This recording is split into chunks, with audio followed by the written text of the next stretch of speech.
Shares of Amira Nature Foods are up 25% in the past month. That's got me thinking a lot of people are eating basmati rice.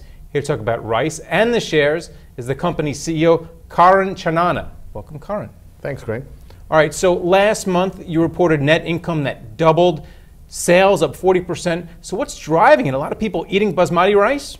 Absolutely. Basmati is a super grain. You know, it's classified as such with its great aroma, taste, and the properties, pearly white hue. And what most people don't know is that it's amazingly good for you and healthy. It has no cholesterol. It has the lowest glycemic index. It's allergy free.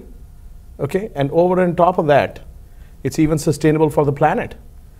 Basmati rice uses just over half the water ordinary rice does. Not only does it taste great, it's healthy for you and for the planet. So sales are up. You know, we have a lot of industry tailwind as well.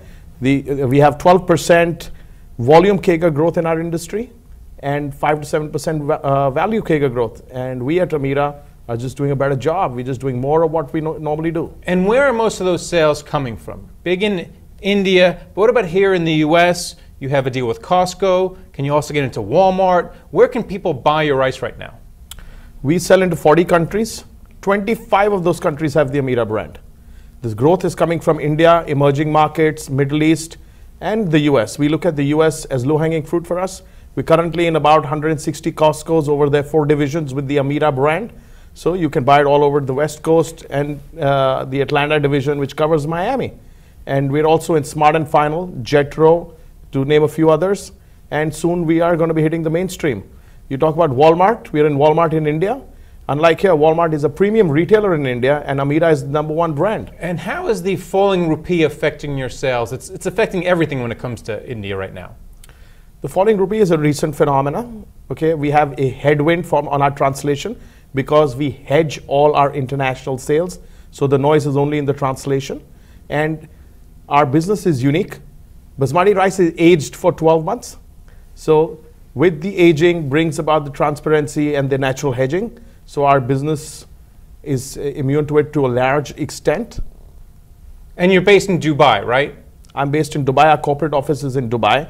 Our production facilities are in India. And we have offices here in California, London, Dubai, and in the Far East. So it's a global company now. You went public last year at $10 a share. Stock sank all the way down to $6 over the course of the past year. It's now back up to 10, so it's been a big round trip. What happened over the course of the year?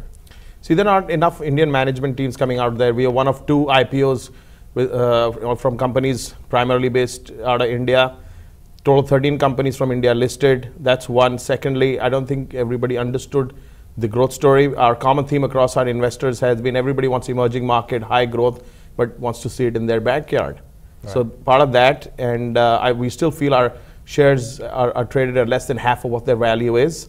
And there are enough comparisons out there within the industry and complementary food segments to prove that. Well, now you're getting the story out and you can see it in the stock. Thanks a lot for coming on. Thanks a lot, Greg. Pleasure. And thank you for watching The Street.